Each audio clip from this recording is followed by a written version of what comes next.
গল্পের শুরুতে আমরা প্রাচীন সময়ের একটি গ্রামকে দেখি, যেখানে গ্রামের লোকেরা একজন নারীকে শাস্তি দিচ্ছিল।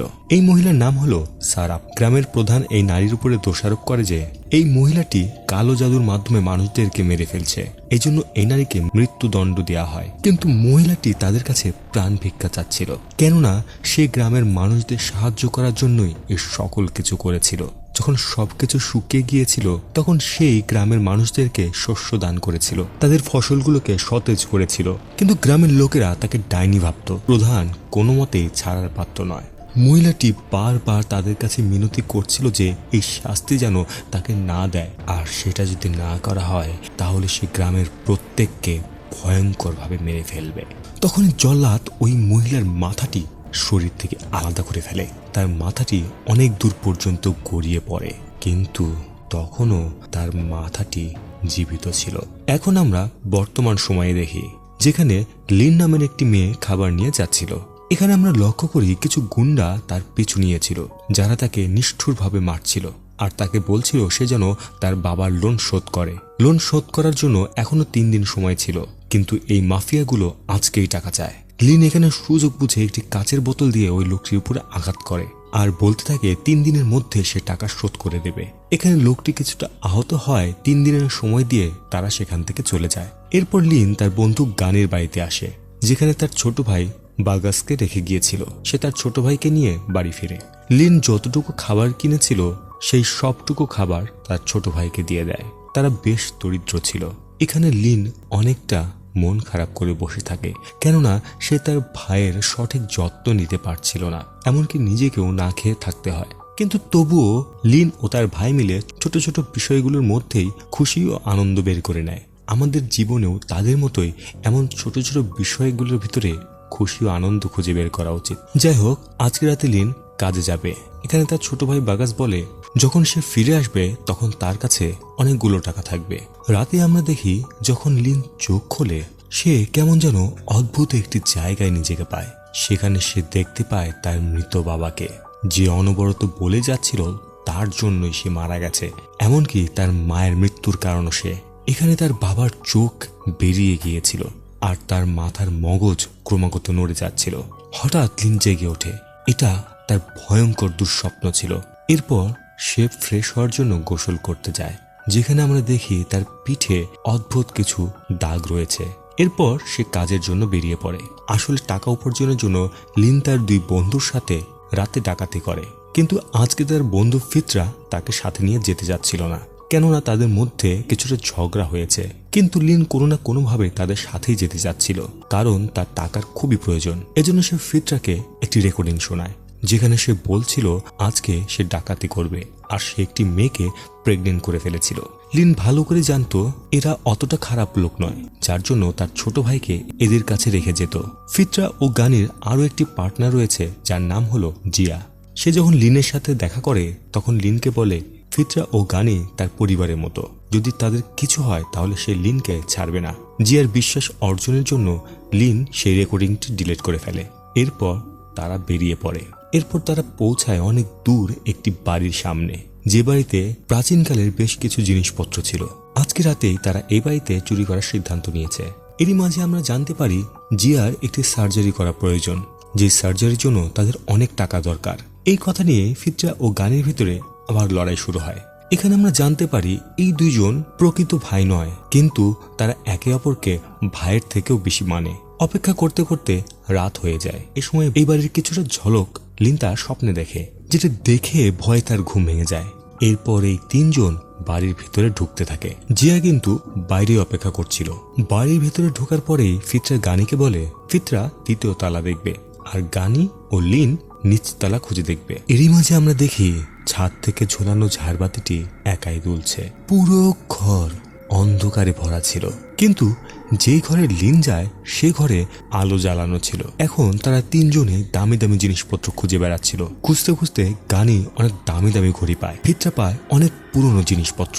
এর সকল কিছুই তারা ব্যাগে ভরছিল। এর মধ্যে গানি সেখানে আলমারির ভিতরে অনেকগুলো টাকা পায়। এদিকে লিন যে ঘরের ভেতরে ছিল সেই ঘরের দরজা একাই বন্ধ হয়ে যায়। অর্থাৎ এই বাড়িটি তেমন বাড়ি নয় যেমনটা এটি দেখা যায়। এখন রাত 12টা বেজেছে।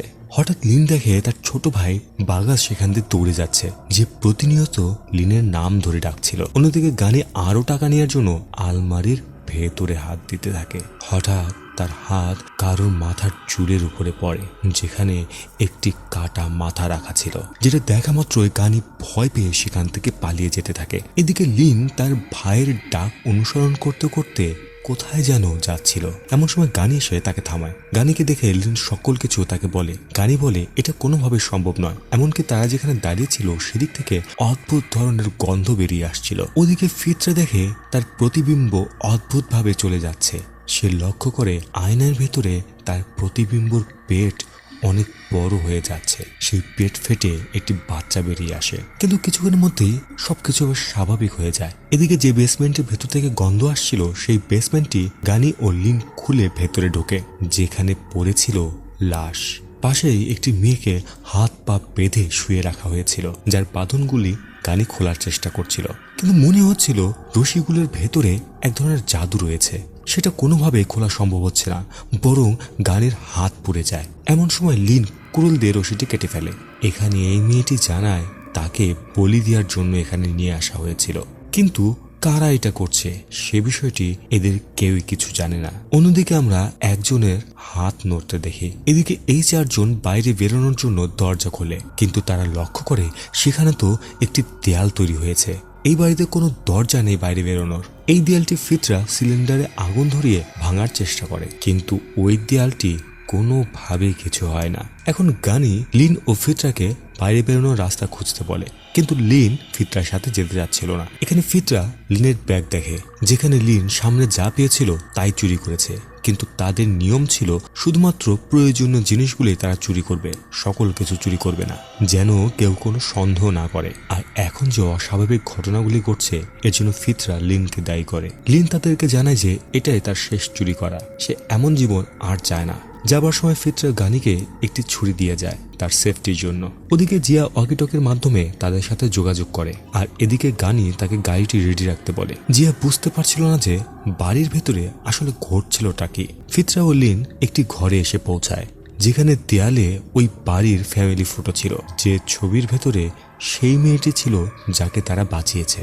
অন্য একটা দেয়ালে ফ্যামিলি ট্রি দেখতে পায়, যেখানে ওই মেয়েটি সম্পর্কে লেখা ছিল, যে এক বিশেষ শুক্রবারে জন্ম নিয়েছিল। লেখাগুলো জাপানের ভাষায় লেখা ছিল, যেগুলো ফিতরা পড়তে পারত। তার আরো জানতে পারে ওই মেয়ের নাম হলো সুকুমা। ওদিকে গানি সুকুমাকে শুইয়ে দিয়েছিল, আর সে লক্ষ্য করে সুকুমা বিড়বিড় করে কিছু একটা বলছে। কি বলছে এটা শোনার জন্য গানি তার মুখের কাছে আসে। এমন সময় সুকুমার মুখের ভেতর থেকে অদ্ভুত এক পোকা বেরিয়ে গানির কানের ভেতরে চলে যায়। এখানে আমরা সুকুমার শয়তানি রূপ দেখতে পাই। বিষাক্ত ওই পোকার কারণে গানি কষ্টে ছটফট করছিল। তখন সুকুমা তাকে বলে কেউ বেঁচে ফিরবে না। তখন গানি তার সামনে ফিতরা, লিয়া ও জিনের মৃত লাশ দেখতে পায়, আর তাদের উপর দিয়ে সেই পোকাগুলো ঘুরে বেড়াচ্ছিল। এগুলো দেখেই সে চিৎকার করে ওঠে। তার চিৎকারগুলো ফিতরা ও লিনও শুনে ফেলে। এই জন্য তারা যখন বাইরে আসছিল তখন লিন তার ছোট ভাইকে দৌড়ে যেতে দেখে। সেও তার পিছু পিছু যেতে শুরু করে, আর ফিতরা গানিকে দেখতে আসে।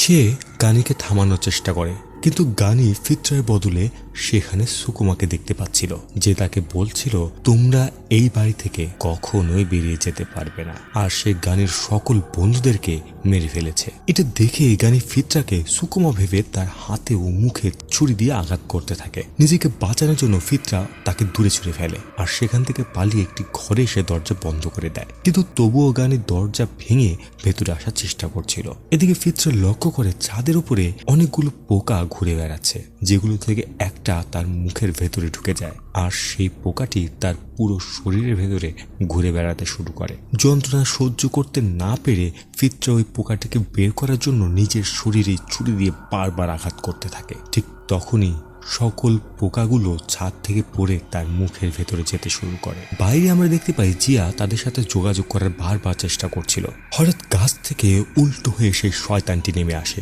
সে একদম জিয়ার মুখের সামনে।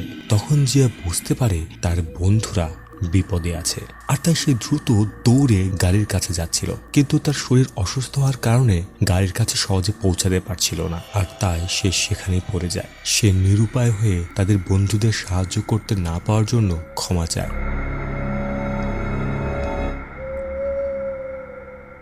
ওদিকে ঘরের ভেতরে আমরা দেখি গানিকে কেউ একজন টেনে নিয়ে যাচ্ছে, যেখানে লিনও ছিল। ওই লোকটি গানের মাথার উপরে এক ধরনের মন্ত্র পাঠ করে, যার ফলে তার ভেতরে থাকা পোকাগুলো বেরিয়ে যায়। এরপর সেই লোকটি পোকাগুলো মেরে ফেলে। এই লোকটি গানি ও লিনকে কালো জাদু থেকে রক্ষা করলো। এই লোকটির নাম হলো ইউরিপ। সে হলো এখানকার রাজার সহযোগী। ইউরি তাদেরকে জিজ্ঞাসা করে তারা এখানে কি করছে, আর তোমরা কি জানো যে মেয়েটিকে তোমরা মুক্ত করেছো সে কতটা বিপজ্জনক? তোমরা এতক্ষণ পর্যন্ত যা দেখেছো তার থেকেও অনেক গুণ বেশি শক্তি রয়েছে ওই ডাইনির কাছে। ইউরি বারবার জিজ্ঞাসা করায় তারা দুজন বলতে থাকে তারা চোর, তারা এখানে চুরি করতে এসেছে। কিন্তু তারা এখানে এত অদ্ভুত জিনিস দেখেছে যার ফলে তারা ইউরিপের উপরে কোনো ভরসা করতে পারছে না। এজন্য ইউরিপ তার শক্তি দিয়ে লিন ও গানিকে অতীতে নিয়ে যায়, যে সময় ওই মহিলাকে গলা কেটে মেরে ফেলা হয়েছিল। অর্থাৎ সারাপ নামের সেই মহিলাটি যে ওই সময়ের সবচেয়ে শক্তিশালী কবিরাজ ছিল।